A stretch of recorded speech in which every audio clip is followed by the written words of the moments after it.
Hi there, I'm Erin Ledbetter with Carusele, and today's episode of The Spin, we're talking about what brands should be paying influencers for the work they're engaging them to do. I want to start by talking about why this is so important.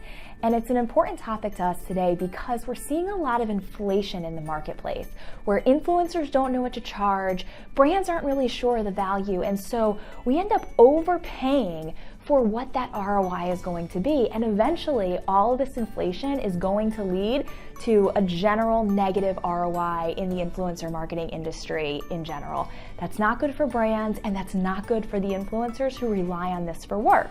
So today I want to talk about how we help both brands and influencers get to a price for the assignments they're doing that is reasonable and does deliver that positive ROI when you compare it to other marketing channels.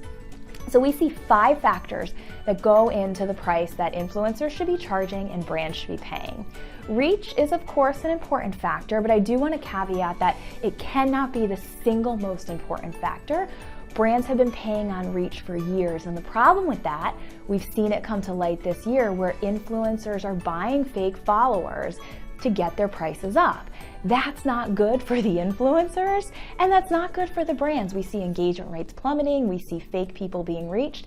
It's not helpful for this industry. So while reach is a factor, it's not the most important one. We also have to take into account what the brand's gonna get in terms of engagement or click-throughs to the website.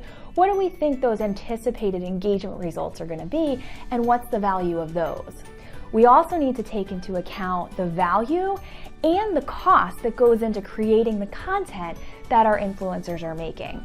These days, we're seeing, regardless of size, influencers are focusing more and more on quality content. That means they're taking time to set up staging, they're hiring photographers, they're having to buy props to set the perfect scene that's going to make brands happy with their content. And regardless of the size of the influencer or the amount of engagement or website clicks that you're gonna get to them, you still need that content to be created, and that content comes at a cost.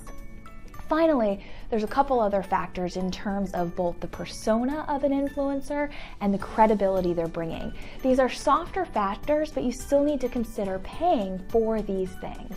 So check out our blog. We actually have an equation on there that will help both brands and influencers set reasonable prices that lead to a positive ROI and make influencer marketing campaigns perfectly in line with the cost that you're paying for other marketing media. Go ahead and check that out. That's it for today's episode of The Spin. I'm Erin Ledbetter with Carusele.